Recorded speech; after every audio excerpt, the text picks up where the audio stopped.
one business at a time. The power is ours, no one else is we recognize it.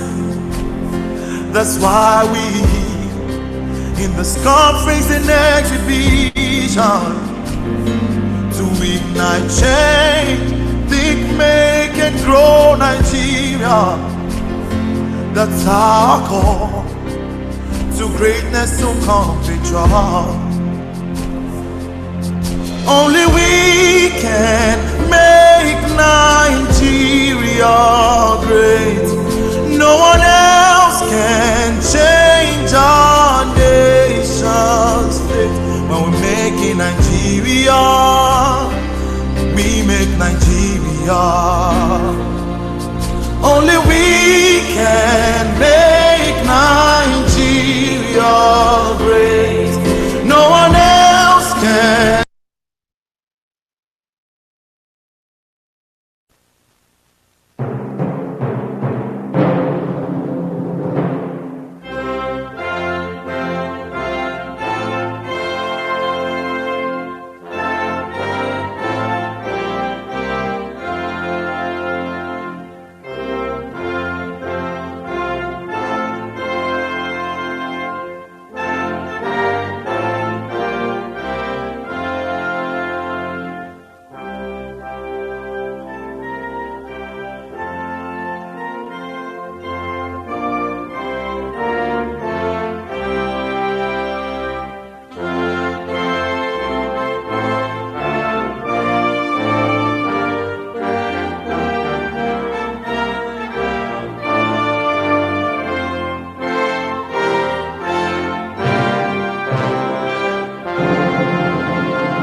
All right, everyone, welcome to the very 10th edition of the Making Nigeria Conference 2020.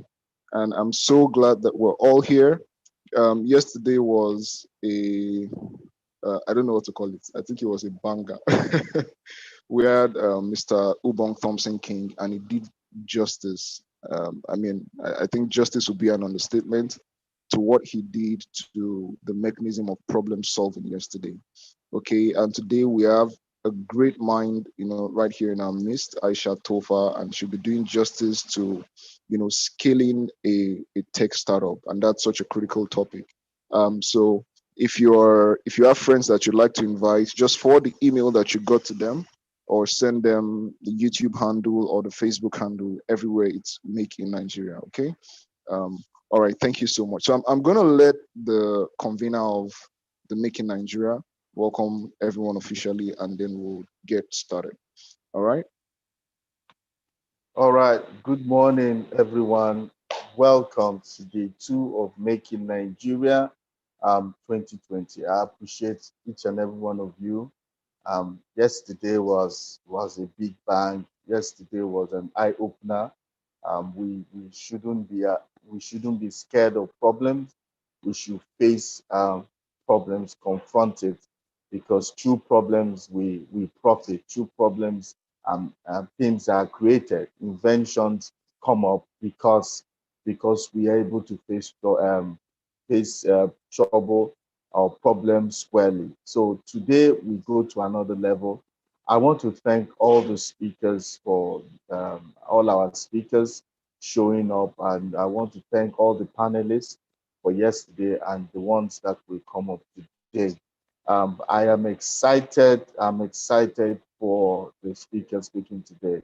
I've followed her work. I've looked into what she's doing in the north, in Kano State specifically, and she's doing a great job there.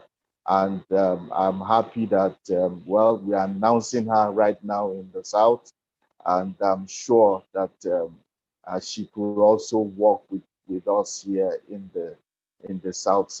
I really look forward to collaborating with you. Thank you for accepting our invite, and without wasting much time, I want to welcome you, Aisha Tofa. Thank you very much for coming to Making Nigeria 2020. All right. So I will hand you over to Banji right now, and Banji will be able to bring you up. So thank you and welcome.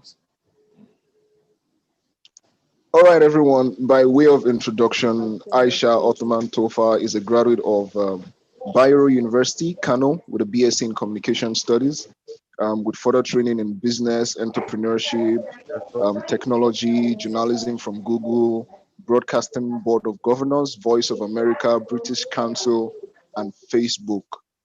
That's actually deep. All right, Aisha is the founder of Startup Hub Kano, a technology and incubation hub. She's a member of the Global Shapers at the World Economic Forum.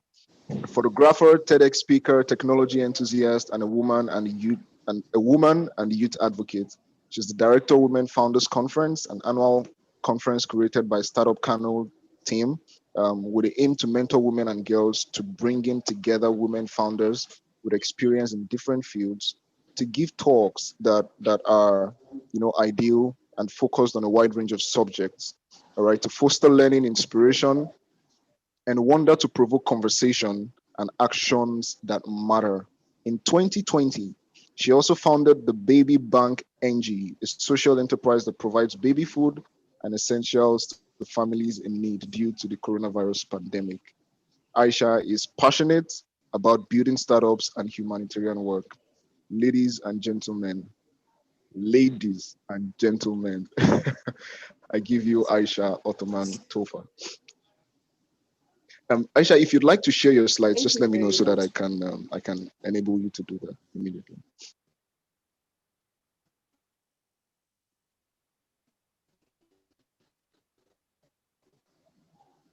No, I'm not actually. I don't use slides actually. Can you hear me? Can you hear me? Yes, we can hear you. Your voice is a little bit faint, but I think if you speak louder, we can get you better. Let me see if I can increase this. Can you hear me now? Yeah, we can hear you now. Great, thank you. Loud and clear? Loud and clear. Yeah. Okay, that's great. So thank you so much for the introduction. I think you actually hyped me more than I actually expected.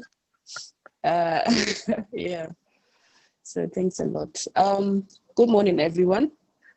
My name is Aisha Tufa, and sorry, I have a very bad flu today, and my voice might be a little bit cracky. I'm so sorry about that. I can't help it. So I joined yesterday's sessions, and I think it was amazing, and I'm very sure you guys had fun. And today I'm really humbled to be part of this event, and I hope that at the end of the day, we'll all learn from each other, and start creating amazing innovation. So well, before we start, if you have an email, or type it in the chat box so that we can actually do something about it. I'll appreciate that. And if you have any questions while I am talking, kindly put it in the chat box so that when I'm done, I can, get to answer your questions. So thank you so much once again. So ladies and gentlemen, like I said, my name is Aisha Tufa, and I'm from Kano State. So I run a technology incubation hub in Kano, and we call it Start Up Kano. What we do in Startup Kano is train them on how to secure grants and investments. We offer bootstrapping strategies for startup growth and expansion, through our co-working space, trainings, and community events. So far, we have incubated over 50 startups, and we have impacted over 5,000 youth and businesses in Northern Nigeria and beyond. And this is our fourth year of operation. So when I saw, the theme of this conference, I was very because I would get to talk about what our dear country should have ventured into, and invested in a long time ago. Now, we innovations in our daily lives, right? I mean, look at your hands. You're either using a mobile phone, a tab, or a personal computer, right?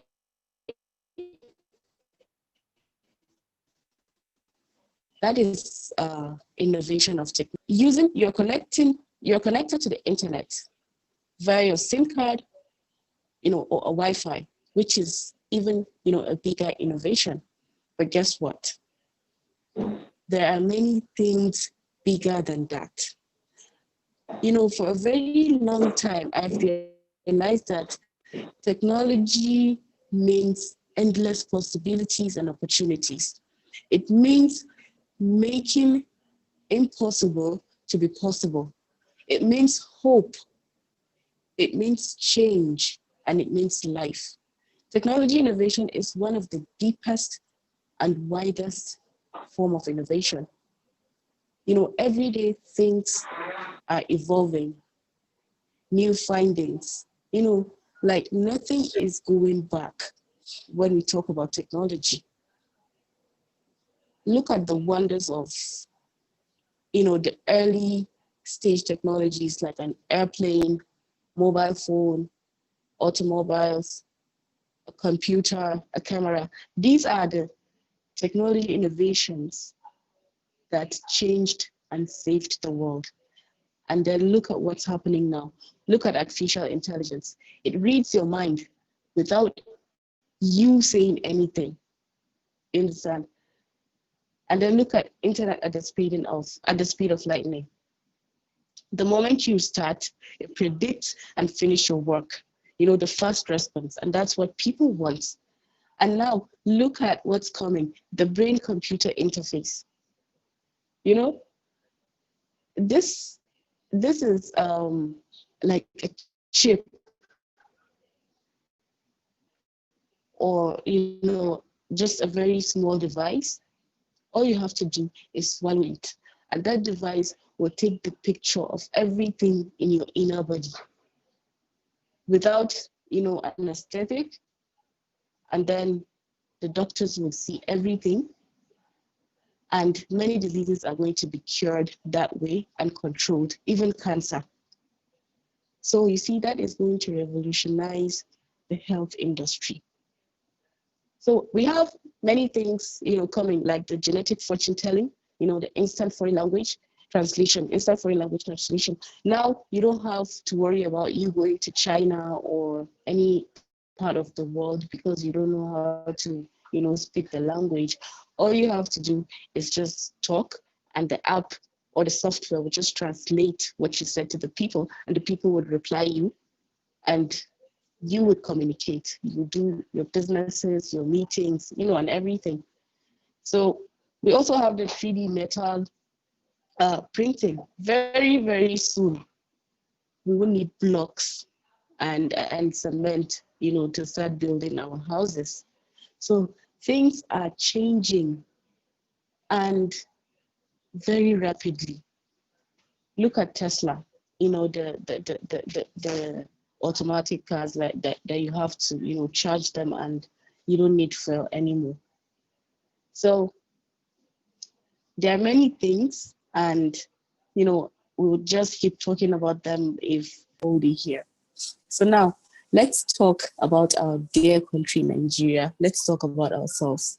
Let's talk about scaling a technology startup or a business. What is our stand on technology innovation? What resources do we have on ground? What are the regulations on ground?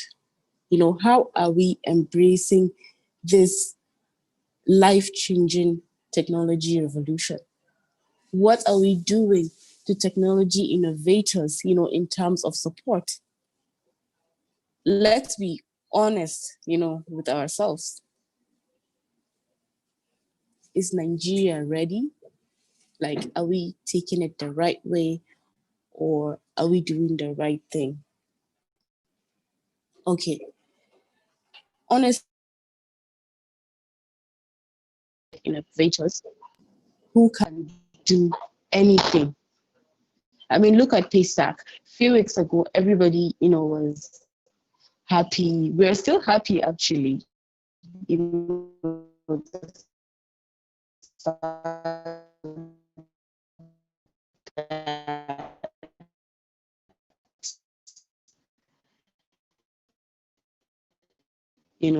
They have now their Life Bank. Life Bank is look at Flutterwave, look at Oga Taxi, look at M Pharma, look at Accounting Hub, helping businesses. Look at InterSwitch, look at Indexel, look at Bomapay. All these companies are using services.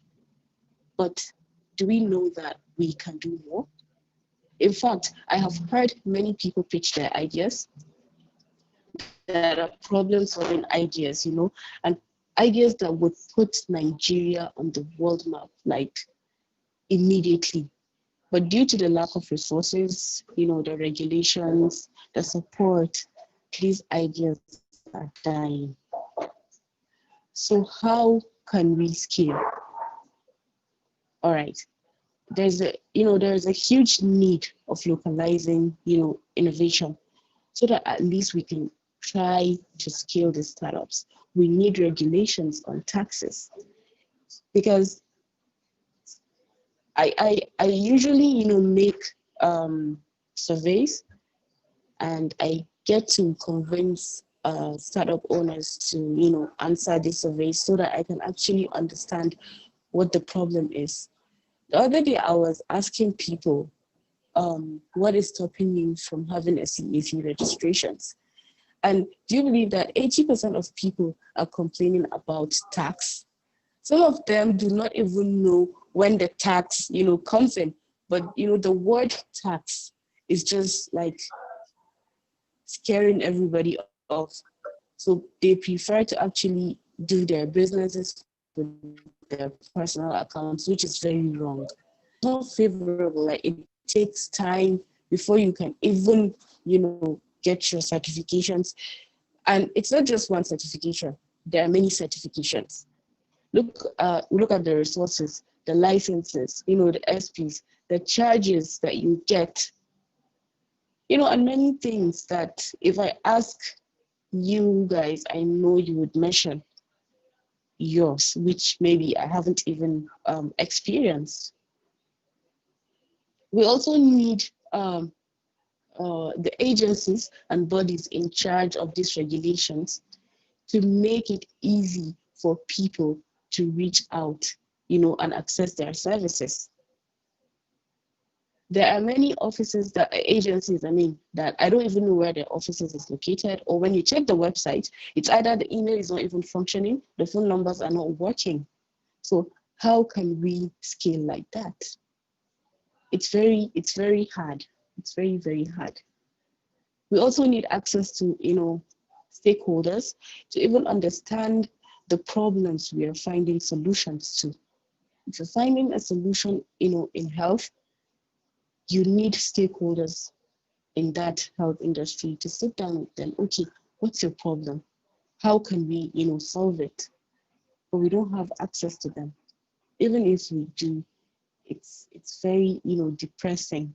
I have tried and it didn't work. So we also need, to mentor people on how to go about things in terms of business and strategies. Mentorship is very, very key, and we like it in Nigeria, especially in Nigeria. This is something we like it, and mentorship is a very, very key thing, in a business. So we also need, network. network, and how to connect products, or services to the target. People who have made it need to start, engaging the upcoming ones on how to handle their businesses. We need to make this as local as possible so we can adapt and then be equipped to even compete globally. You see, once we have these things in place, we're going to see a huge change in our creativity and innovation. A lot of ideas and solutions will be born. Funding and investment issues will be solved. Collaborations will be made, and a lot of things would be easy for us. And it's going to be a win win situation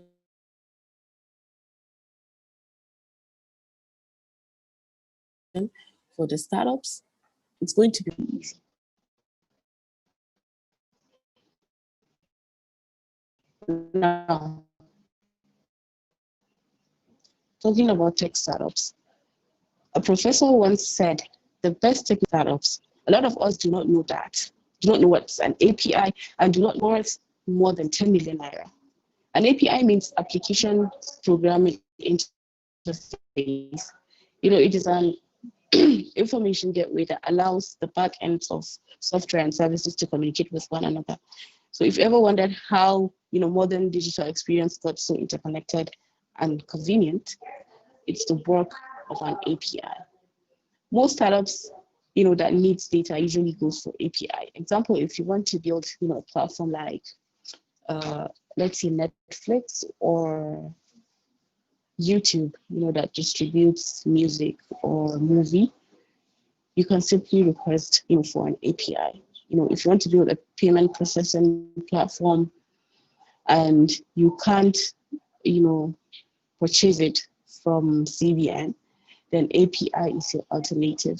My point here is API is like, the new investment, you know. So I suggest people should learn about it and actually go for it. Now, do you know that 7 out of every 10 startups do not know how to pitch? Why is this important? Okay, a perfect pitch for a bad business idea will likely get you an investment than a bad than a bad than a bad pitch for a perfect business idea. Why? Because investors want to cash out.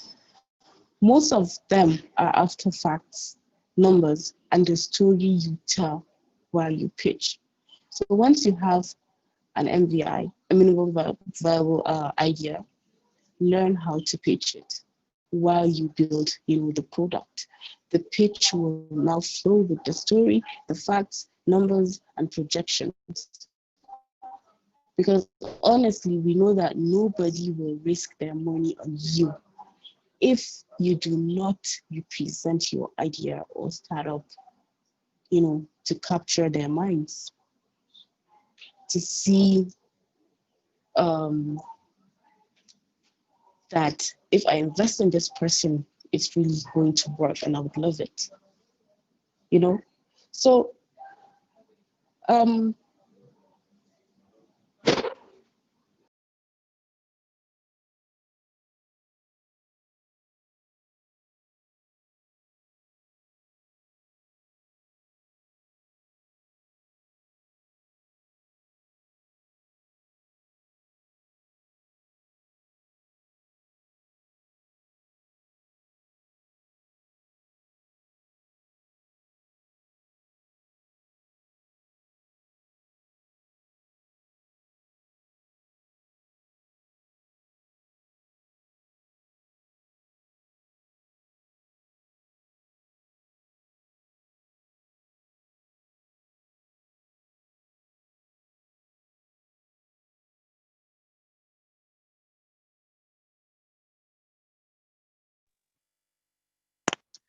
Hello, everyone. Just hang in there for a little bit. I think she has a bit of a connection issue, but I'm sure she'll be back in a bit. By the way, she's saying really, really great stuff. And I think that is important. She's talked about mentorship. She's talked about networking, and probably the highlight of what she's been saying is that a great pitch without a valid idea will likely win the investment than a perfect idea that cannot be pitched perfectly. All right.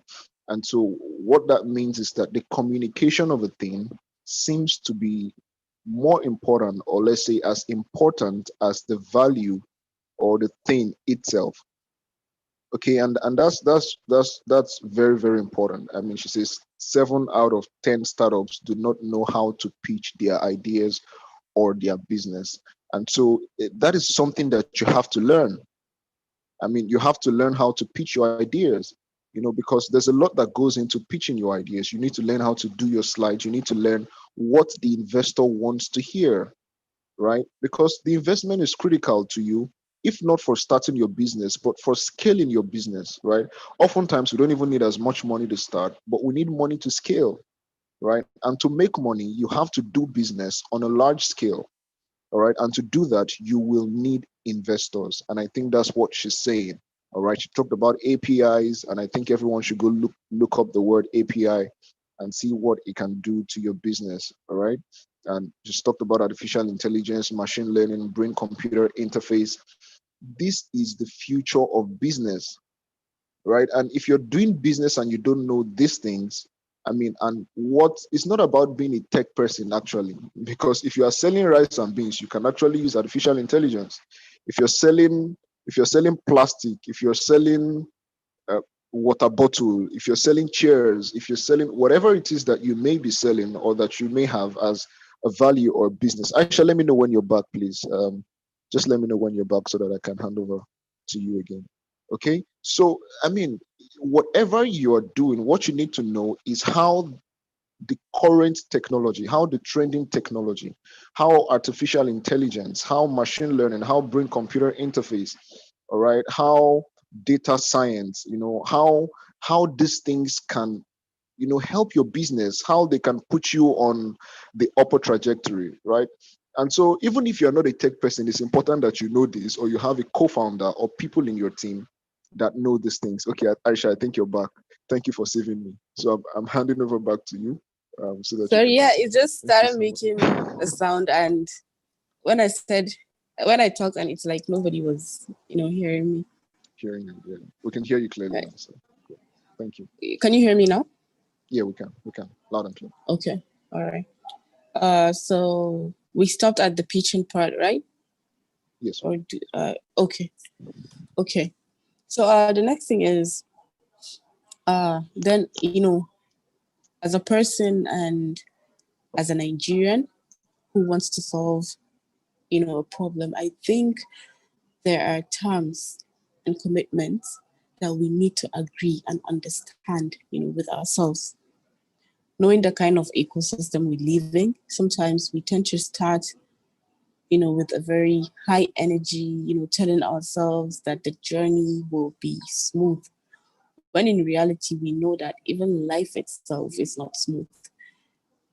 You know, and then the moment we start and the first challenge comes, we just break down and abandon everything. I mean, sometimes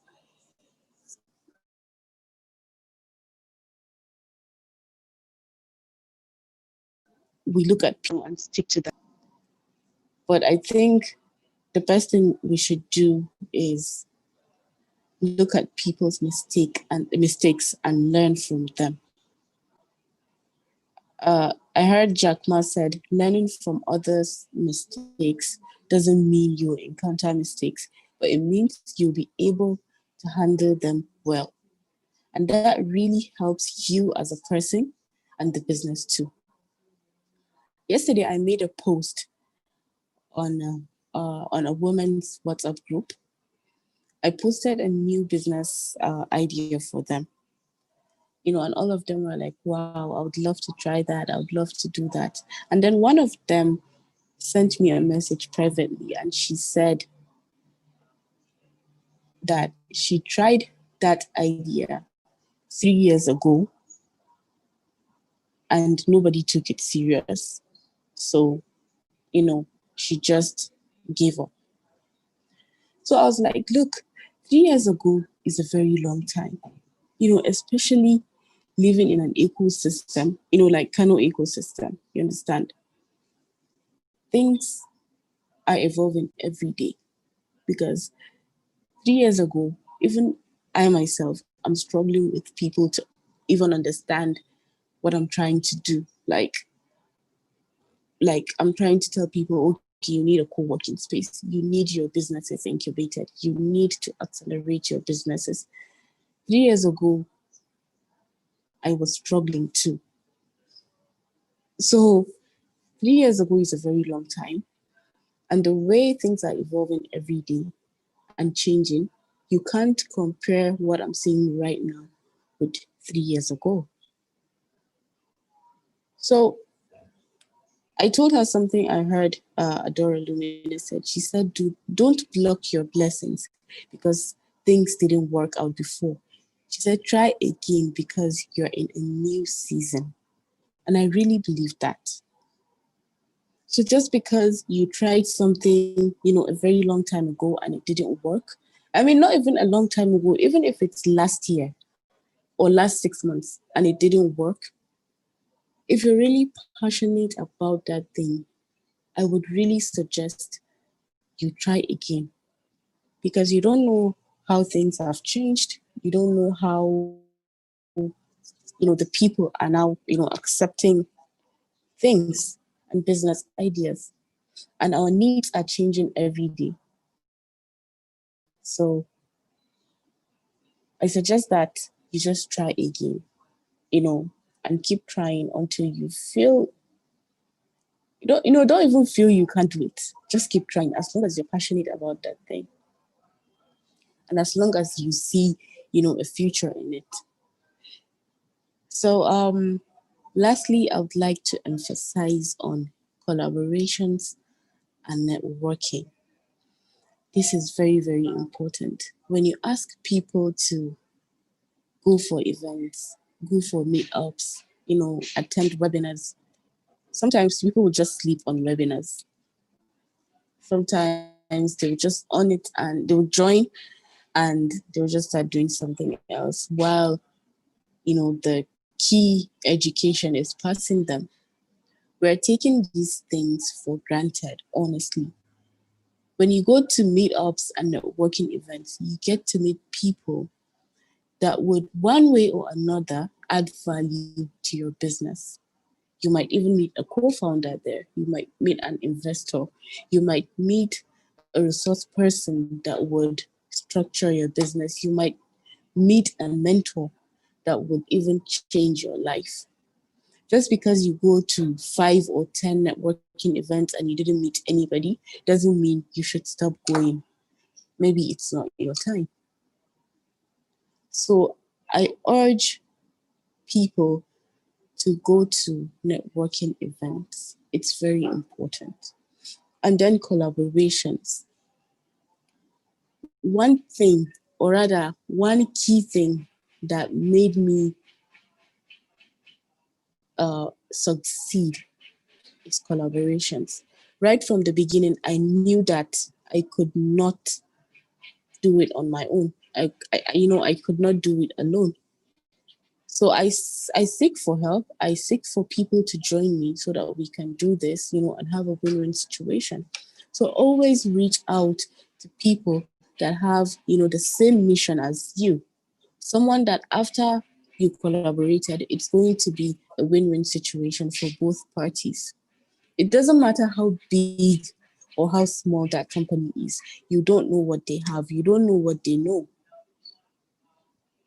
Because sometimes people, kept complaining to me that they are very small companies, and if they reach out to the big companies, nobody, talks to them. Or some big companies will be telling you, what can we get from these small companies? That's not the point. The point is this small company have started. They have their value. Just take a look. If you don't, in a way, you are even helping that small company, to change how people look at it. by, having a project together or something like that. And as a small company, that big company is helping you. So there must be a way that, things will work out. And I also urge, the big companies to actually, start looking at these small companies, because everybody started small. Nobody started successful. We all went through, the ups and downs, the frustrating times, all those things. So I think it's very, very important and very, very key for big companies to associate themselves with startups, as long as there is value in that relationship. So I think I would have to stop here and see if anybody has a comment for me or a question. Okay.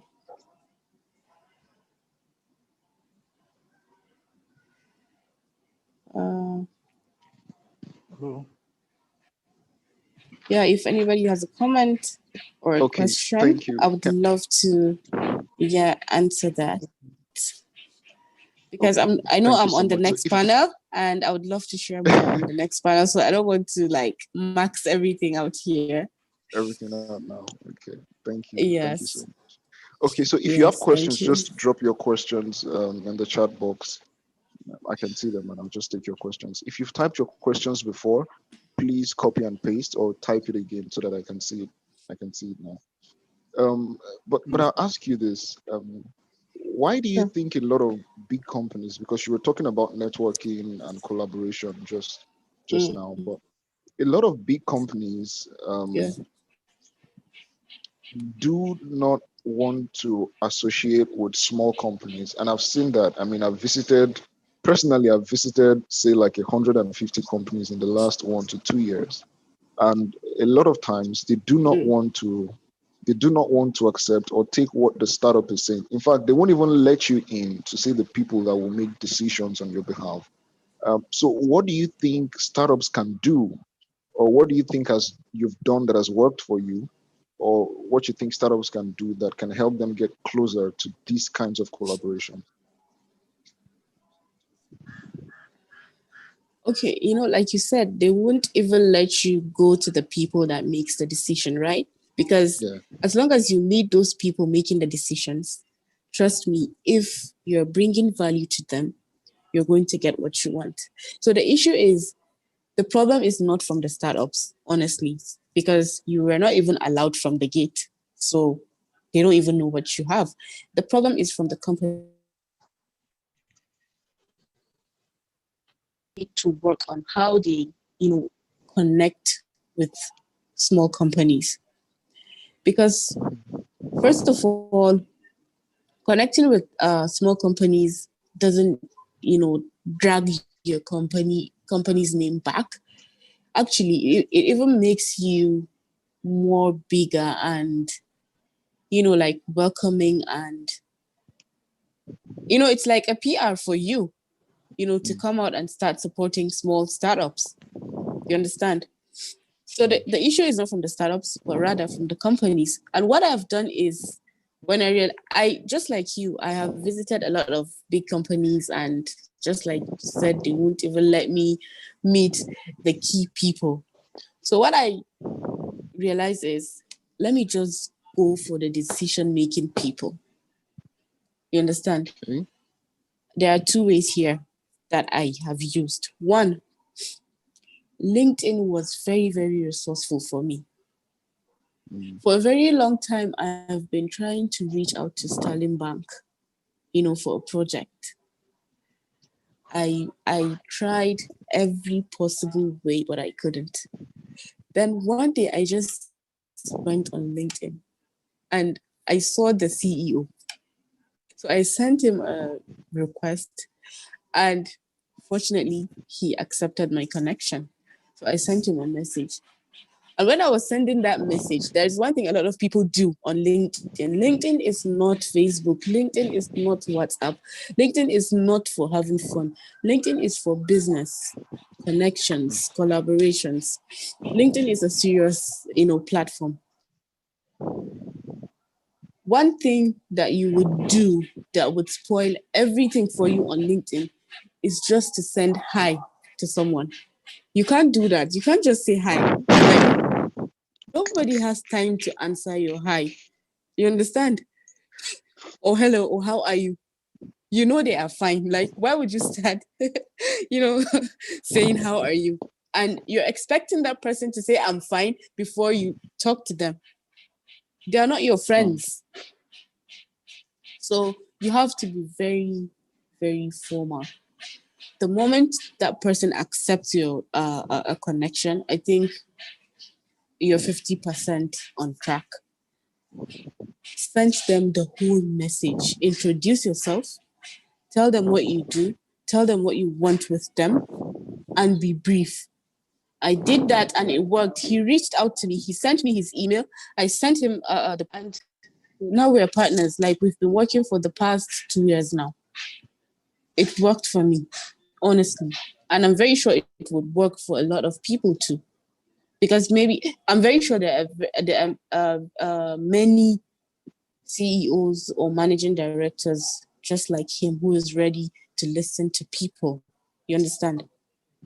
It really worked for me, and I suggest people should try that too. The moment you're looking for any CEO, just go and search for him on LinkedIn. Make sure it's his account. Send him a request, and once he accepted your connection, just go for it. And I wish you the best of luck. The second thing is, if you know someone who knows the key people in the company, you can reach out to them and tell them to introduce you. I also did that with Dangote Foundation, and it worked for me, and we are working together. Wow. Well, thank you Yes. so much. I think So everyone. You're not done? no, I'm done. Okay, great.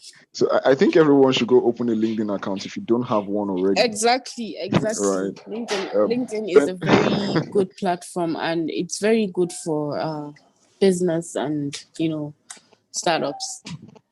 Yeah. So if you want to be popular, go join Facebook or Go keep on using Facebook and Instagram Twitter or and whatever. Instagram. Yes, if you want to do hi, hello, how are you? Go on on those platforms, but don't go on LinkedIn telling a CEO, hi, how are you, or how was your night? Can you imagine? That's preposterous. Exactly. All right, So and even I from think that there, actually you have cuts spoiled across. everything. Yeah. Yeah, and I think it cuts across. Even if you're reaching out to someone that you know on WhatsApp, as small as WhatsApp is, and you mean business, I think you should Exactly.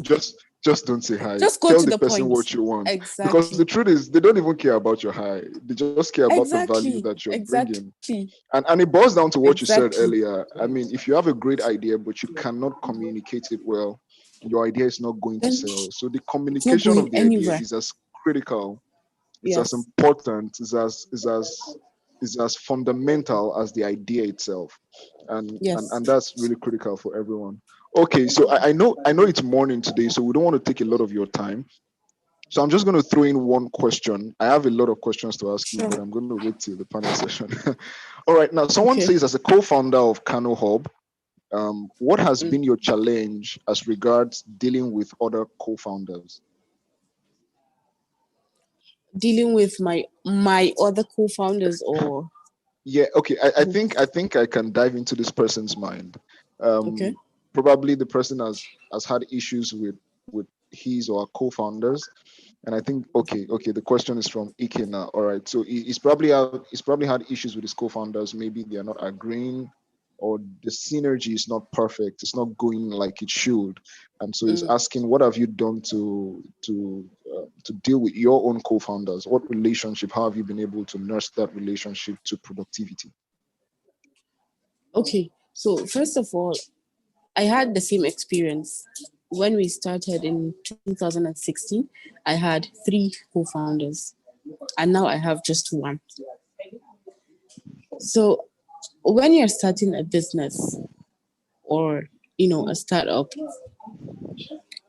my suggestion is do not take things fast. Just because you know someone, maybe you grew up together and you feel, okay, let's start a business together. No, you don't know him in a business perspective. So the first thing you should do is spend a whole year trying to understand each other. Do not go for registrations. You understand? Do not do major things that would, immediately change the face of your company. And at the end of the day, you have to stick working to someone you don't like, or someone that doesn't even have the same passion that you do, or someone that doesn't even care about the business. When we started, I didn't know that I should learn about my co-founders. When we started, I didn't have that knowledge. Why we didn't register is because we don't even have the money to register at that point. So it was like a blessing for us. We spent, I think, a whole year just trying to build, the startup. We were just trying to build, and we divided the works between ourselves. And then along the way, 2 of my co-founders were not actually on the same page with myself and the other co-founder that I still have now. We started having issues, from delivery of work to protecting the brand to, stuff like that. So at the end of the day, what helped us was we didn't register our company immediately. But even, I'm not saying don't register your company. You can do that because you can easily go and, work things out and remove that person. But for us, it was easier. There wasn't any paper. We just shared the stake between us through words of mouth. No any agreement. So when we realized that they are not ready, we just got our money and we registered our business, both of us, 2 of us. So you see, easily, without any fight or anything, we have removed them because they were dragging us back. So that Backwards. registration, yes, was really a blessing for us. So your story might be different. You might have the money to register. Go ahead and register. But before you do that, please try to understand the kind of person you're working with. Like I said, just because you know someone doesn't mean you know them on a business perspective. They might be your best friend, but when it comes to business, they might be, I don't want to say worst enemy. I don't want to say that. Yeah, but they that might definitely be, happens. yeah, but they might be very discouraging, and you just have to let them go. Don't think about that relationship. As long as you're passionate about that business, you can have your relationship outside the business, but don't do that business with those people. If not, it's going to fail. Honestly, it's going to fail. Because every day you will deliver your own quota, but that person will not. And it's going to be dragging you back. Well, thank you Yeah, so so much for that's doing that. justice to that question. I think I have a gift for everyone, and this was something I learned from Inyolua Aboyeji, the guy that started Andela, Flutterwave, Future Africa, and I think Booknet or something. You probably know him. He said, "Do business with someone that already on his own is doing something meaningful, right? So when you're Yes. looking for someone to do business with, don't do business with someone that is idle. Do business with someone that if the person were alone, the person can succeed on his own. The person can do Someone great with stuff on his purpose. own and is with purpose. And the person and is backed up by what you've seen him do. Even if the person has failed at it, but you've seen the kind of things that the person attempts, you've seen how dedicated the person is, someone that is that is with a high level of energy or doing things at his or our own level, right? Those are the kind of people that will accelerate the growth of your organization if you do business with them. So, but if you do business with someone that is idle or someone that just talks a lot or someone that is all about ideas, Exactly. No execution. chances are no execution. Chances are it's not going to work. Okay. And that's why you should Exactly. go for meetups. That's why you should network, because that's where you find people like that. That's where you find people of like Exactly. minds. Go for, events, go for conferences and make a commitment to talking to people, right? Yes. Promise yourself that you will talk to 5, 10 people at this conference. Okay. So Exactly. no matter how shy you are, make a commitment to yourself that you're going to do certain things.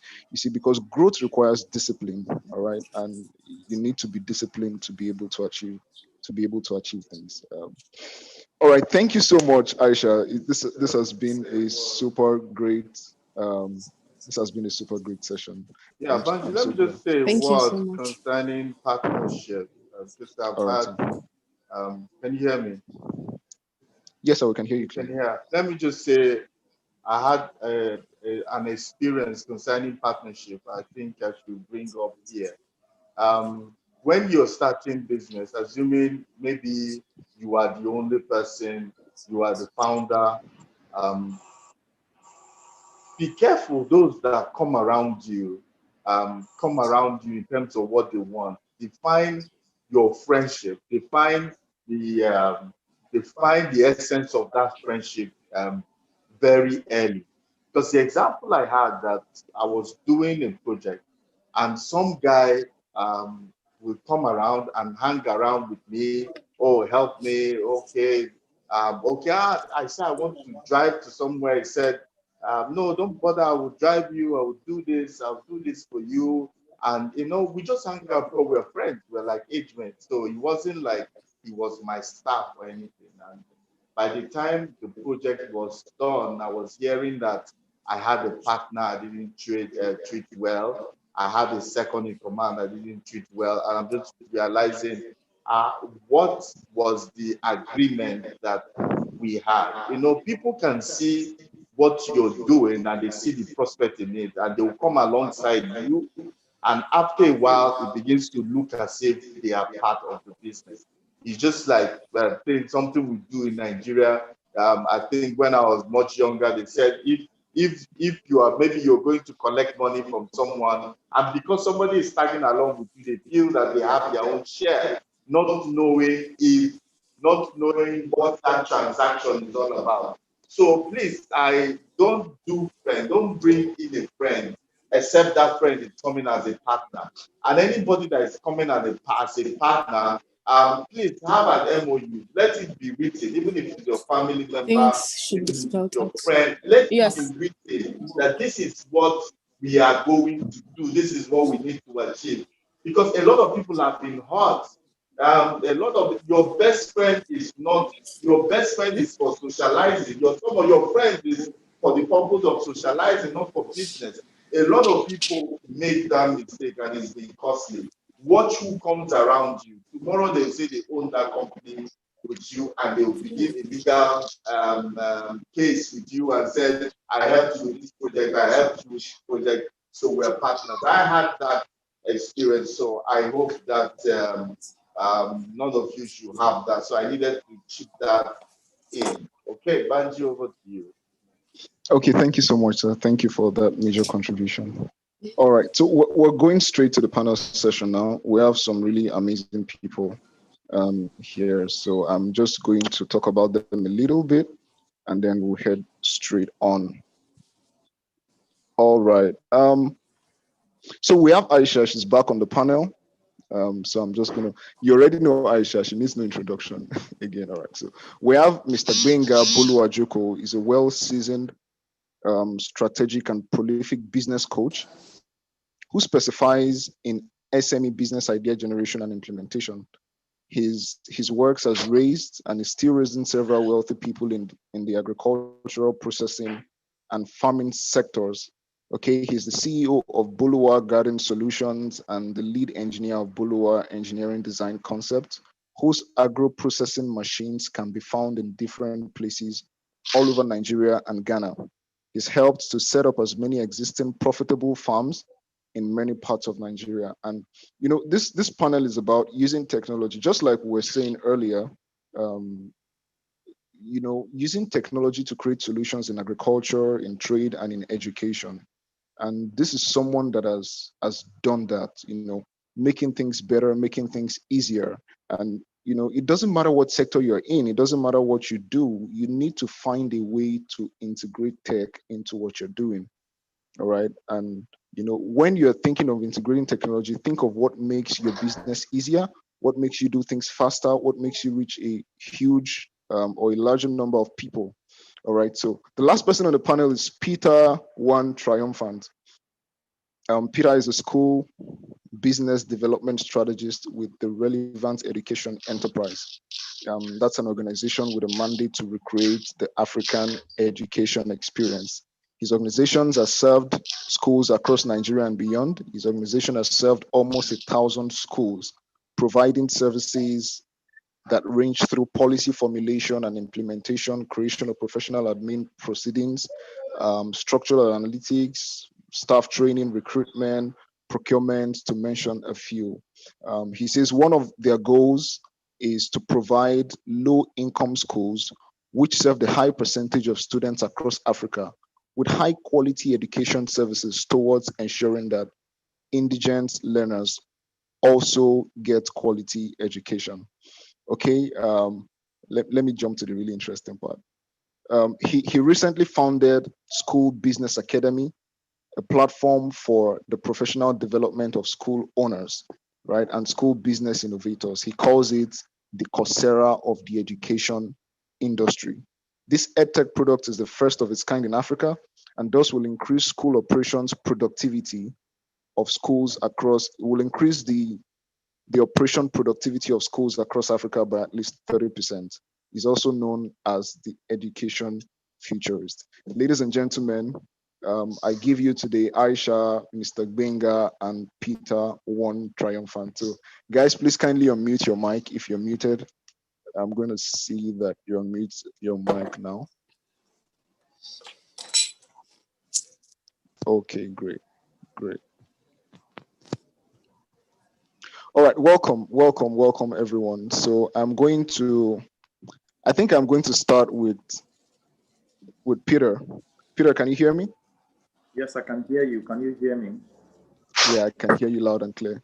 Good to see Right. you. You are always in your Benue attire anytime, any day, and that's great. I rep Benue, or you rep Benue rather. All right. Now you recently launched a product and you're doing a lot of stuff in the education sector. To be honest, your energy and drive in that sector is amazing. Considering the fact that you're probably not in the place that you should be fighting for the things you're actually fighting for, all right? But I like to acknowledge that what you do is what a lot more people need to do. And the fact that you focus on educators, that's really amazing, because the educators are the ones that are responsible for the kind of education that we get in the country and generally in the continent. Now, what will you say, Peter, what would you say is the future of education in Nigeria? Or perhaps we should start this way. Can you give a little overview of the current situation, our current education situation in the country? I think we should start from there. All right. Thank you. So I think that we all are aware of the many-sided as we have in the education space. We have problems from curriculum to faulty policy making to lack of research so we have many-sided problems in the education sector. Human capital development is low, energy to work is low, innovation is not as it's supposed to be. Like I always tell school owners and I always tell people who care to listen, school or education businesses should be the powerhouse of innovation. That's what it should be. We should be at the forefront of innovation because we are custodians of theories and principles that help every other sector, So, but what we see is the direct opposites. Innovations get to the education space last, from the tertiary institution to the to the primary education system. So we all know what the problem is, or we have all experienced one way or another what the problem is, But for me, I think that one of the core, these things are effects, if you ask me, in the problem domain. These things are just effects. One of the core of the problem is our spending. Our spending as a nation educationally shows the perspective or the value that we pay to education. Let me give a perfect example quickly. So we have a 6.2% budget allocation to education in Nigeria. America has about 8.6% thereabouts in the US. The United Nations says that 25% of federal allocation should go to education. But there is no nation in the world that has 25%. We have if you ask me, we compared to other developed nations, we from our budget, we kind of give some kind of attention to the education space, if you ask me, with billions of naira allocated to the education space. But where the problem is, Banji and the whole of Nigeria listening, is the problem is we spend 40% of that money on recurrent salaries, over 36 institutions, 36 federal universities, I guess. I think the number is about 25 parastatals, and we spend 40% of the entire budget allocation that we have for education on recurrent expenditure. And that's sad, if you ask me. That's bad spending. If a whooping 40% of the entire allocation goes to recurrent, then you now have salaries, infrastructural development take, I think, 10%, and you have another 20% goes to funding professors and salaries and all of that. You see that all of this money that we have, or we have budgeted for the education space, are being spent on the wrong things. So if you ask me, that is, these are some of the problems that we have. Our schools in Nigeria also, there's a disconnect between reality and what is being taught in the school system. There's this big gap between reality, what's happening in the business sphere, in academic, in the business world, in and what is happening in our schools, if you ask me. So these are some of the problems, that we have, in the education space in Nigeria today. To answer, Banji. And that's really interesting. I came across a research, I think that was in 2019, last year, that the entire budget of Nigeria, okay, this is funny. The entire Nigerian budget in the last 10 years on research is less than $1 million. Yes, very true. In 1 year, South Africa, I think, has $500 million on research. Was it 500 million? No, it was China, right? China has $500 million dedicated to research. South Africa just, the next yard around here, they have around $50 million allocated to research every year. Cumulatively in Nigeria in the last 10 years, right, we have not spent $1 million on research. And it's no surprise that, the innovation level of Nigeria is basically like fishes are in the water, and then the fishes that are successful are the ones that are living outside the water. People are, people are breathing, and people are struggling to leave the environment, not travel now in that context, but to, they are doing too much as extra to be able to succeed, right? Because the environment does not allow, or is not facilitating the kind of success that we should have and the kind of growth that we should be sponsoring as a nation. And that's crazy, if you'd ask me. Now, what would you say? Because I know there are a lot of startups that are saying, okay, this is what we can do to education. This is what we can do to help the education system. You see, but it's not very easy, because the best way to help education is from policy. There has to be a policy that says something. There has to be a regulation that does something. There has to be something that comes from the top, And if the education system will ever be good, I think it has to start from the public school. What can you say to that? So, public education has been in decay. It's just a reflection of, generally, it's a reflection of our public parastatal, generally in the country, the public schools, you see some public schools, you weep, and I this is not to sound pessimistic, but I have said it that private investors need to begin to look into public education. Yes. There is an opportunity. I think that that's the solution. We cannot, not Banji, it will be a lie. Me living in some kind of, I'll be cloud chasing if I'm to begin to talk government doing this or government doing that for public education. I see it happening in the next 5 years. I don't see it happening in the next 5 years, really, So the private sector have to look into public education, and just what is called the low income schools. And we have people who are in that space right now. You create a school or an environment that children can come and learn in large numbers and pay a relatively small amount of money. If you do the math, if you have 1,000 children coming and pay, say, an amount that is affordable for that class, what happens is when you have a cumulative, amount of money you are making from that environment, it can be for schools that pay say 100, 150, 200,000 and have only 100 pupils. So community schools and low income schools, generally the idea is for public education to work. Private investors need to look into that part because there are opportunities. Believe me, the public schools are in a point of decay. So if we have good schools, standard schools on a large piece of land with sweet blocks of classrooms that children can come in and learn, and at a relatively affordable price for people, our indigent learners, like they are called. I don't like to call them poor, indigent learners, like they are called. I believe that that would be the beginning or the right step in the right direction for public education.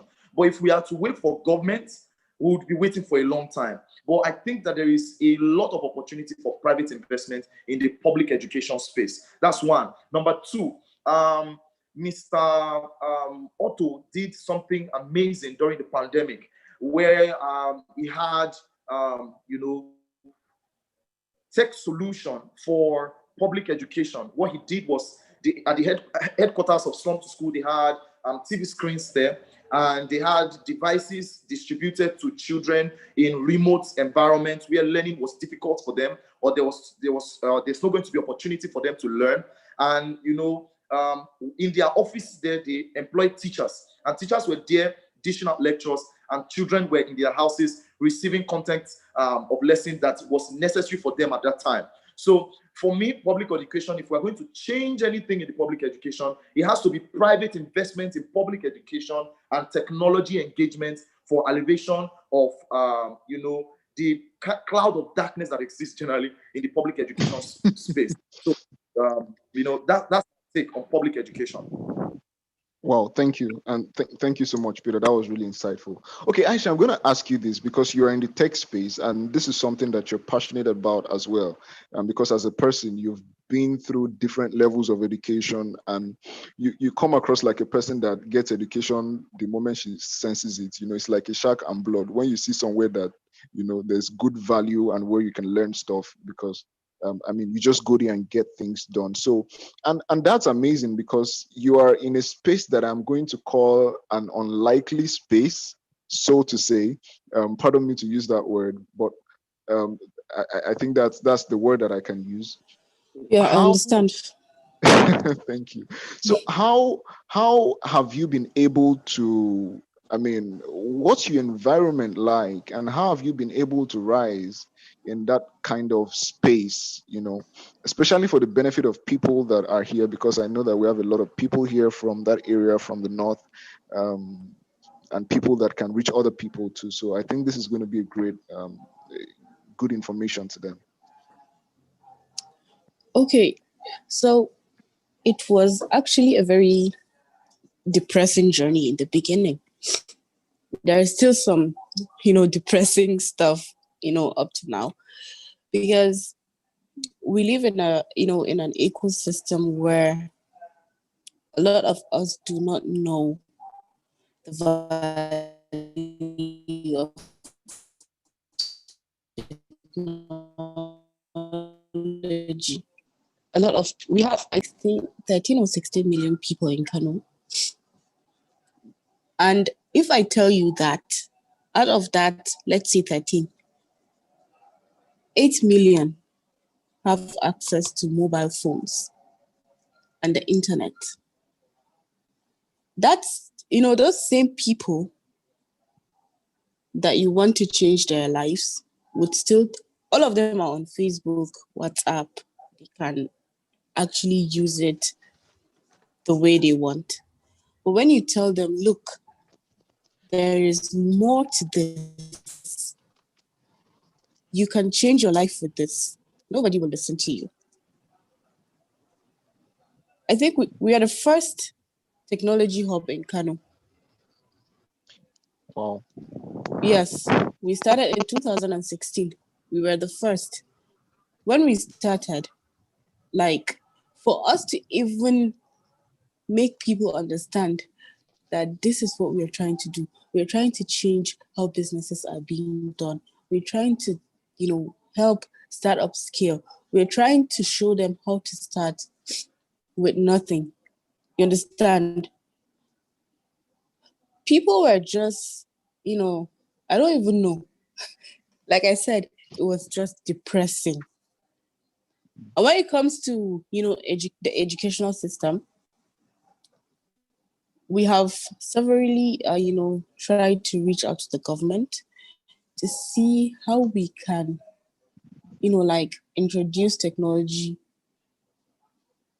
in the system. But you know it and I know it. It's going to cost a lot of money. And if you say money, government will just say, oh yeah, go. You understand?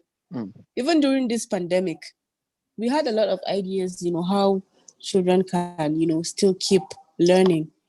There are a few products and softwares on ground that would actually help them. But like I said, it's going to run down to money and the government is not ready to spend. And I don't know what is happening to the, budgeted money for education, because at some point nobody is going to school. So, like, what's happening with the money? Generally, we don't know what is happening to any budget. Exactly. Right. Okay. And now they said we have in Kano we have like 25% of our budget that is allocated for education. So now I'm even eager, like I want to see what's going to happen. This is the first time it has happened. 25% budget, the overall budget, 25% is going to education.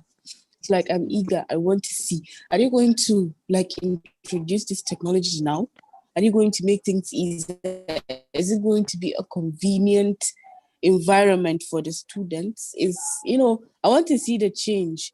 And then one of my friends said, see, just relax. Nothing is going to happen. But I don't want to believe I don't want to believe that. Honestly, I don't want to believe that. I'm still hoping to see that change. So Well, I'm going to join you. it's really depressing, honestly. I'm going to join you in the journey of hope, and let's hope together that something I happens. even said I'll go to the Ministry of Education, like to be seeing how I can, track it. Someone said, keep tracking them, they'll come and track you. I said, I beg. So Wow. I just don't understand. Like, this is the way out. The government knows this is the way out. And Nigeria has the money to, once Do this technology is integrated in our educational system, a lot of things will be very, very easy. Like, so easy. But I don't know why they don't want to do that. I just want to understand. Because I know we can even loan the money, since we know we can loan money, Abby. We're good at taking loans. So let's loan that money, or let's even call, a partner outside Nigeria who are, doing that kind of things. Let them come, let them invest and do it for us. and they'll be taking their money out of it. You understand? Yeah. So I Yeah. just don't There are many understand. ways there are many ways to skin a cow. There are a lot of ways. Exactly, It exactly. seems And like as a the country, problem. so it's just I don't understand, Yeah, honestly. it seems like a problem of unwillingness and not necessarily an inability, to make a So change, because we have smart people, we have great people. I can mention names of people in Nigeria, but I'll just save it. But I know people, I have met them, that consult for government outside the country. I mean, these people live in Nigeria, but they consult for governments in other countries, and I see their ideas implemented. I see their yes, it will be. policies I Nobody see is their listening to them policies here. implemented. Yeah, but it's a big deal. All right, but I'm gonna ask you, Mr. Gwenga, can you hear me clearly? If you can hear me, can you kindly unmute? I just want to know that you can hear me, because I'm coming to you in a bit. Okay, if you can hear me anytime, just unmute and say hi so that I'll know that you're here. So I'm coming back to you, Aisha. But Peter, you just developed a technology. I want you to talk about it. What is this solution, and why do you think the solution is necessary? Okay, so I think that private school education, like I said, and Aisha, I feel Aisha's pain. The North has been a concern, to education generally, and I've said this on several platforms, and I'm going to say here. Honestly, waiting for the government, and this is not to sound pessimistic, it's just my own state of mind over the past few years that has helped me. Waiting for the government is a total waste of time. And yes, we must hold government accountable. We must push government. We must do what we can. But while we are doing that, we need to be able to have some sort of private inclusion. So we just launched the School Business Academy. And like I used to call it, or like I call it, not I used to, like I call it, the School Business Academy is simply the Coursera of the education space in Africa. And if you know Coursera, then you have an idea of what School Business Academy does. We are the first online platform for professional development of school owners. School owners of private schools in fact, let me give you a little data, Banji, so that you understand the magnitude of what we are trying to achieve. So there Yes. are over 1,000 private schools from primary to junior secondary, in the whole of Nigeria, over 39,000. Wow. Look at the number, you see that the number of children being affected is large, it's in a large volume. And in the private education space, training is a very fundamental element of operation. Training, the information that school owners get from trainers is what they take and implement in their schools. We have a lot of disparity in operational standard in several private schools across Nigeria. For instance, when you go to some schools, you hear them say basic one, basic two, basic three. If you go to other schools, you hear them say primary one, primary two, primary three. If you go to other schools, you hear. So this is just one example of the kind of confusion that exists. And these things come into place, from the kind of training that school owners receive. You go to, some schools, you hear them say they are using British curriculum that they don't even understand what it's about. You hear some schools say they're using their international primary curriculum, and they are not well trained as regards how this curriculum can work and be integrated into the, Nigerian system. So we have these disparities that occur in the operations of private schools across Nigeria. So the school business position to give trainings, professional trainings for school to be able to, one of the goals, is to standardize the quality of training that these people receive. If they receive the right information from people with experience, I mean, it will go a long way to improve on the quality of operations in their schools. So the School Business Academy also takes. And like I said earlier, we are the first online professional development platform for school owners, across Nigeria. We have a lot of platforms for teachers. We have lots of platforms for other education space, even for consultants. But for private school owners, we do not have a go-to place for professional development for private school owners. And that's why we created the School Business Academy, basically. So that's what the School Business Academy is positioned to do. And how it works is simple. We have courses, on the site. School owners just create, a profile. They create a profile, you pay for the course, and you have a course. We are talking to a lot of partners across Nigeria to see how we can have public institutions.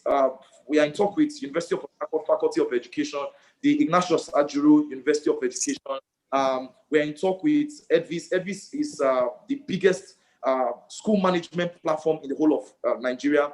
We're in talk with a lot of organizations to see how we can up, the partners that we have, of November, and we are going to have full launch, of the School Business Academy. So that's what the Business Academy is about, and that's the problem at the end of the day. Wow, thank you, Peter. Thank you, Peter. So I have two more questions. One is going to Aisha, and the other is to Mr. Gbenga. I've just reached out to him. He's online. He's going to meet in a bit. So Aisha, what would you say is what should we do in that space? I know we're supposed to talk about trade a little bit, and hopefully I can, if we have a lot more time, I can talk a little bit about that. But what do we do about the current state of education in Nigeria? As per technology, what should we be looking forward to? What solutions should we adapt that will make the entire process easy, and seamless, especially for the next generation that we're breeding in our education system? Okay, before I answer this question, I have a very small question for Peter. Peter, as an expert in the educational industry, as a country, Nigeria, Yeah.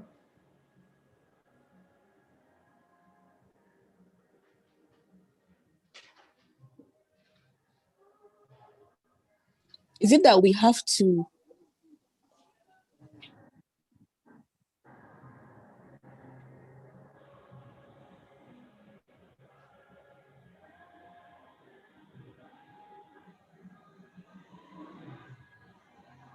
Okay, I think I lost her for a bit. I think she's She's got a bit of a network issue.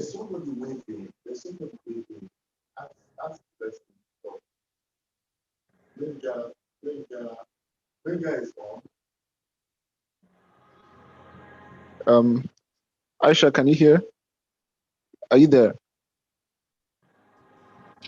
Can you hear me? Yeah, yes, we can hear you now. we can hear you. Okay, so okay, as a country, do we have to fill a certain criteria for us, Nigeria, to create our own curriculum? I was hoping that we talked about the fact that we talk about the future of education, the concept of curriculum, the concept of now. But you don't need any kind of what is a curriculum? What is a curriculum? Mr. Gbenga, this thing is it's a guide to the end. It's like declaring the end of what you want to I'm explaining it in the lamest form that I can. A curriculum is designing what it look like. Then you break it down from that to scheme of work. Then you break it down to content. So I mean, we don't need any kind of. We have in Nigeria who have specialization in curriculum development. So we don't need any kind of create a curriculum that addresses our own need. We have a curriculum in Nigeria that is not in tangent with the need of society. That's the issue. There's such a gap in the classroom and the society is in two different worlds. And the problem is from the curriculum, the design of what we want the end of education to look like for the children. So we don't need any kind of specialty. We have, maybe special recognition, international body. We have professionals from professors to consultants to people who can solves our problem for us, basically. So if that answers your question.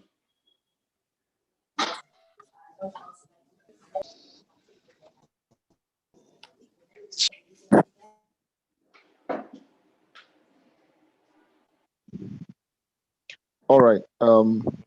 Can everyone hear me? Sorry for the break. I was trying to get Mr. Benga on, and he'll be here Can right you hear away. me? Yeah, we Yes, can hear you. I hope you got my point, Aisha. Okay.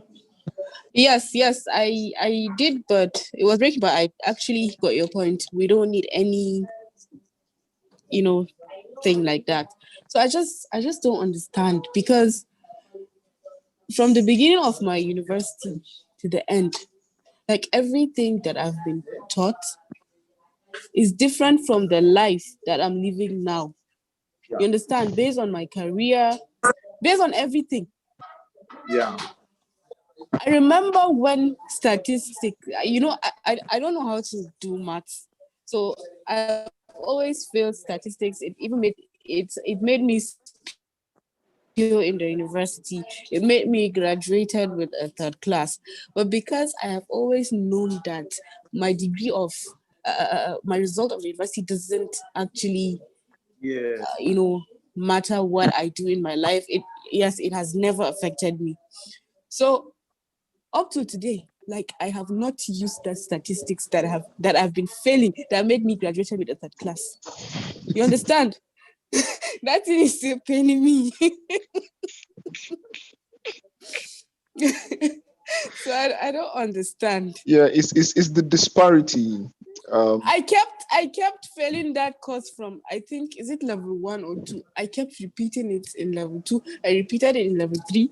I repeated it in level 4. It made me spill onto I think they just gave it to me because they're tired of seeing me. You understand? And now I graduated in 2015. This is like 5 years later. Nobody has ever asked me about the statistics. So why? Well, Peter, do you want to talk And about that? not just that. There are many courses that I took that I felt, okay, this should have been like this and not like that, because most of the times I think we're using, I don't know if it's British or American curriculum, and this is not America. This is not the British ecosystem. Things are different. Like after we graduate and we come out to the real world, things would be different and we'll just get depressed.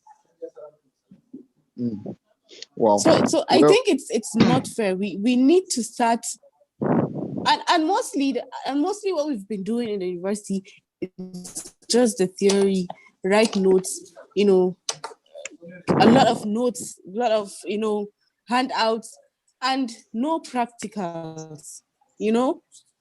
I took the course entrepreneurship. Honestly, when I finished university, things are like this and this, so different. So I wow. just don't understand. Before you come in, Anyways, Peter, I think it's the disparity that we have, and that's the problem that we've always had. My fear is that this is not a new problem. Okay, so we're not the problem remains not because of the absence of a possible solution.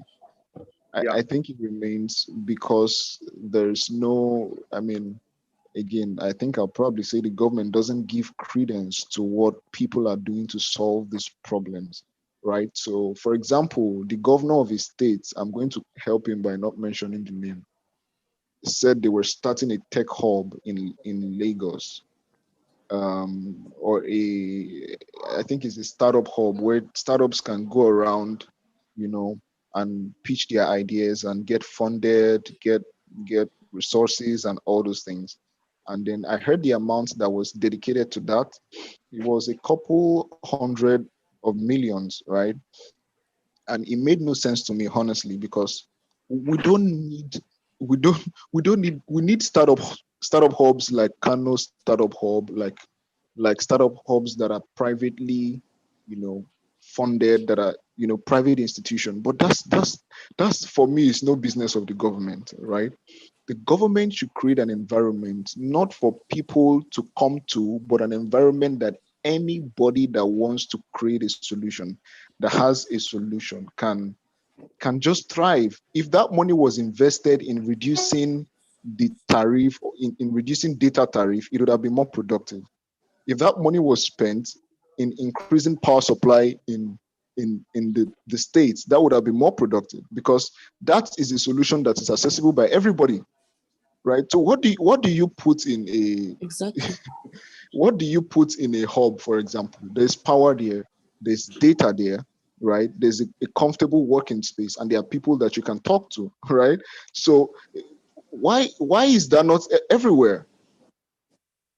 So we're giving, we're treating typhoid, or we're giving a typhoid prescription to a malaria issue. I think that's what has been going on. But for the sake of time, Exactly. I think that's where we'll stop for education and technology for now. Mr. Benga, can you hear me loud and clear? Mr. Benga, I'm going to ask you to unmute. I saw you just now. Please don't let me not look for you again. No. All right. Just by way of introduction, Mr. Benga is a great personality. He's created technology for farming. He's made things super easy for farmers and anybody that cares to be in the value chain of farming. And that's what we're going to be talking about. So, Mr. Benga, if you can hear me, please say something, say hi, say hello, say something, say something. Hello, Well, good afternoon, or good day okay. all. All right, Mr. Benga, thank you so much. Good to have you here. You can hear me loud and clear, right? Sure. All right, sir. Now, you've the last time we spoke, it was quite an interesting conversation. You talked about how you were, you talked about waste management and how that can help farmers, can bring more people into the value chain of farming, and all that stuff. But so in the next couple of minutes, as brief as possible, can you talk about the solutions that are available to farmers that can make their work easier, the technologies that you've helped to facilitate, and the ones that are existent now in the space, in that space that people can lash in on, right? Yeah, thank you, Banji. I would like to start on this note. Almost everybody in Nigeria wants.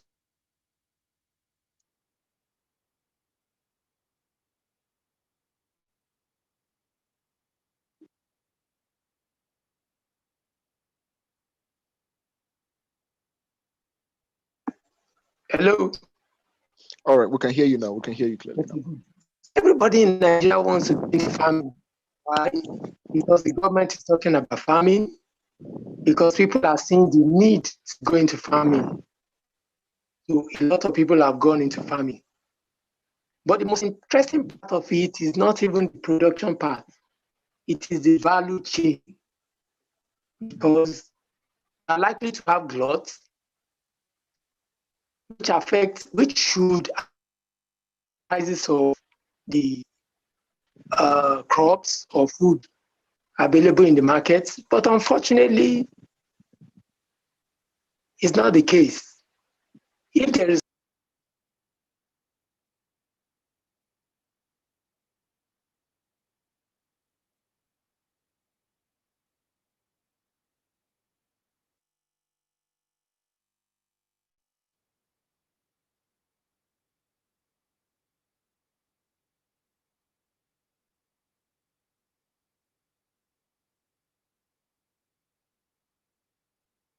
I think we lost Mr. Binger. Just hang in there. Let me try to get him back here. Um, Let me know if you can hear me, Mr. Binger. hello, can you hear me? Okay. Yeah, we can hear you. I think you need to watch out for your mic so that it's not muted. But value chain is where the money is. it is not actually in the production.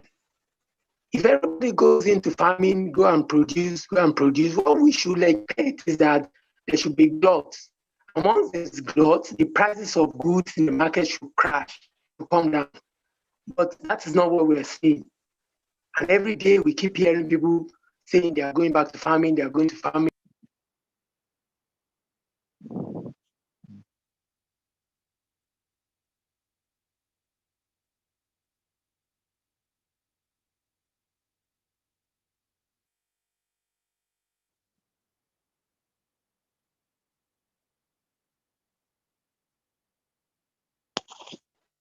Hello, I'm Yes, sir. back. We can hear you. We can hear you. Okay. So pick 1, 2, 3 examples. One of the food that is common in Nigeria is gari. Gari is gotten from the production of cassava. Cassava takes 9 to 12 months before it is ready. If you go to the farm and plant cassava and you sell your tuber at the end of 9 months or 12 months, that's a year, you are likely not to make so much money. But if you go a step further and process, that is value addition. When you hear value addition is nothing but processing and reprocessing.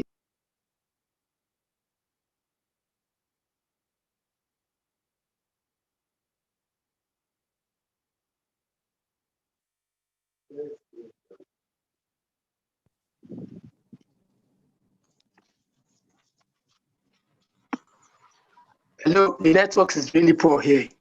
What are the value chain? Can you hear me? Hello, can you hear me, Banji? Yeah, we can hear you. We're taking it in We bits. can So hear you. Okay, thank you. So you can process your cassava tuber into gari. You can process it. You can get starch from it. You can also get fufu or lolo from it. You can also get lafun or fermented cassava flour. You can as well get cassava flour. You can get animal feed from cassava peel, which will be used to feed poultry, fish, pig, cow. You can also get fertilizer from it.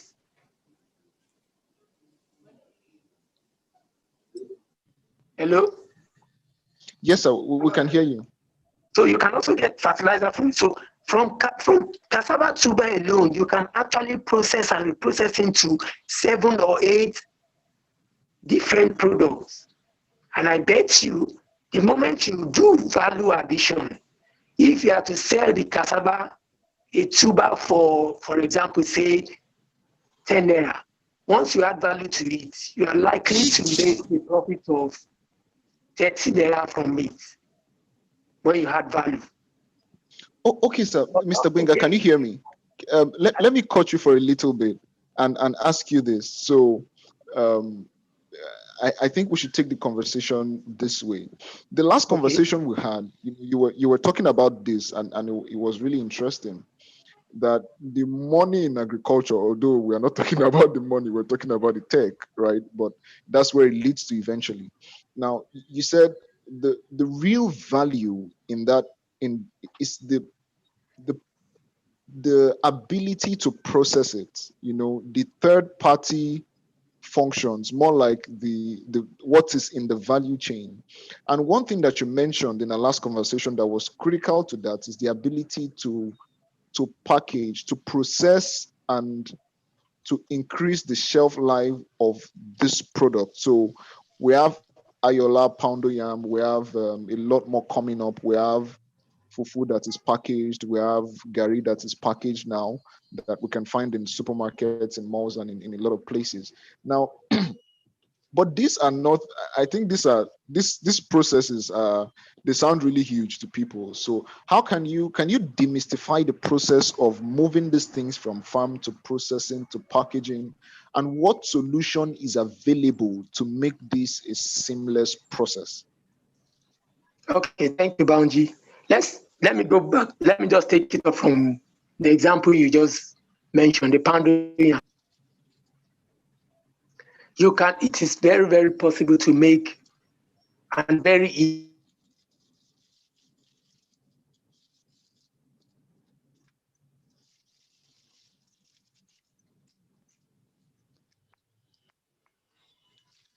Okay.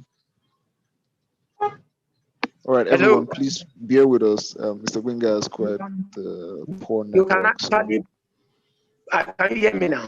yeah, we can hear you now. So, for example, the pounded yam production. Everybody knows the pounded yam is more expensive than ordinary yam that you boil and buy. So that tells us that from the yam to pounded, value has been added to the yam to become pounded.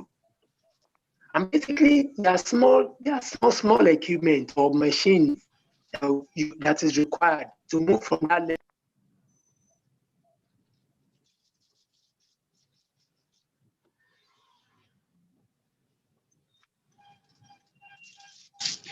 Okay, Mr. Wenga, I think your network is not so great.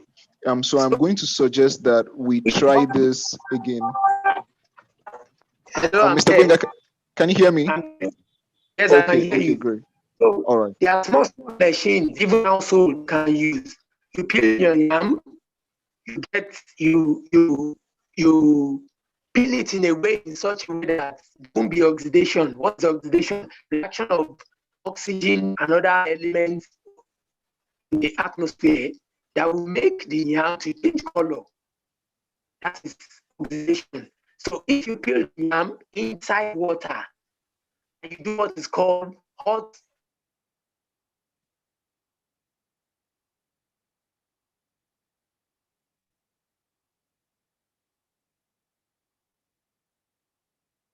Okay, for the sake of everyone's time, I think I'm going to stop this here, and then The we're going to network. have Mr. Wenga.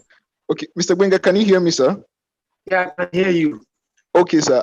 I think you're experiencing a bit of network issues. So I'm going to suggest that we reschedule this. I think what you're talking about is really valuable, and there are a lot of sides to it. So what I'm going to do is that I'm going to reach out to you after now, and we're going to schedule a session with you, one of the days in the month, or maybe next month, and we're going to do an Instagram live, or we do a session like this where you can talk about all these things. But in the meantime, if people want to reach out to you, where can they find you? Where can they see you and ask you some of these questions, or get to know more about these things that you're talking about? Uh, Mr. Benga, can you hear me? Okay, I think I lost him again. All right, everyone. I think we'll stop here for today. But I'm going to ask Peter, where can we find you if we want to reach out to you, get to know more about the solution that you're creating, get advice, get knowledge from you? On Facebook, that's I'm on Facebook, but the fastest way is just go to Google, type Benga Bolu Ajoko. You will see a lot of my works there. Google will direct you to my website, direct to some of my past work, direct also to some of present work. So you can actually get in touch online. With you. All right. Thank you so much. So that makes a lot of sense. So Mr. Benga is on Google. Just go to your Google search box and type. Yeah, the network. Yeah, the network is a challenge at the moment. So I'm sure a lot of people may want to quickly do things today and get back in the evening, because we have another great session this evening. We're talking with Sega Link. We're talking with Charles Avis, with Boma Peters. Some great people are going to be in session this evening. So I want to preserve your minds so that everyone can can participate this evening as well. Okay, so Peter, you were saying, where can we find you? You said Facebook. We can just look out for you on Facebook, right? Yes. You want to send me a mail, info@schoolbusinessacademy.com.ng. You want to reach me, you can search just Facebook. It's Peter One Triumphant. One is spelled Juan, but Peter One Triumphant. But I respond via mail, and I've dropped my email link. You can send me a mail at info@schoolbusinessacademy.com or Peter One Triumphant@gmail.com. Yeah. All right, thank you so much. Aisha, are there ways we can reach? I know you're active on LinkedIn, so I think I can even answer for you. Yeah, I've dropped my LinkedIn. The Okay, link okay, to the great. page, yes. Okay, great. That's amazing. All right, so we're going to connect to you. Everyone, I think you should connect with these great people and get to know more about them and what they're doing. Thank you, everyone, for this amazing session. The convener of Making Nigeria, which has some great products that you want to try. They are all available at uchionoche.com/shop. You find a lot of ebooks that you can read in 2-3 hours and get a lot of knowledge, and they are at ridiculous prices. Okay. He has programs on Mondays and on Wednesdays on Facebook, on Instagram as well. So what you want to do is actually go to Facebook and go to Instagram and just search Uche Onoche, and you're going to find him there. Follow him, hit the notification button so that you can always receive updates as well. Now, if you're not getting my emails, you are not trying. So make sure you check your spam, check your promotions folder, and make sure that you move the mail to your inbox so that as I continue to communicate with you, you'll always find my emails in your inbox. There's a lot of stuff that I send there every day. I sent a gift to everyone this morning. I hope everyone got it. Okay, and I'm going to keep sending a lot more stuff across to you as time goes on. This evening, we're back at 6 p.m. and we're having a conversation with Sega Link, the very famous Sega Link. Yes, it's the one. It's coming by 6 p.m. this evening. So I want everyone here to also join, be there, and it promises to be a mind-blowing session as well. If you follow the sessions, you know that there's a lot of value, there's a lot of knowledge, there's a lot that you want to lash in on, in these 3 days that we've been having these sessions. Okay, so that will be all for today, everyone. I'll see you at 6. Okay, bye. All right. Thank you very much. Thank you, thank you, thank you. It's nice to meet you, Peter. Yes.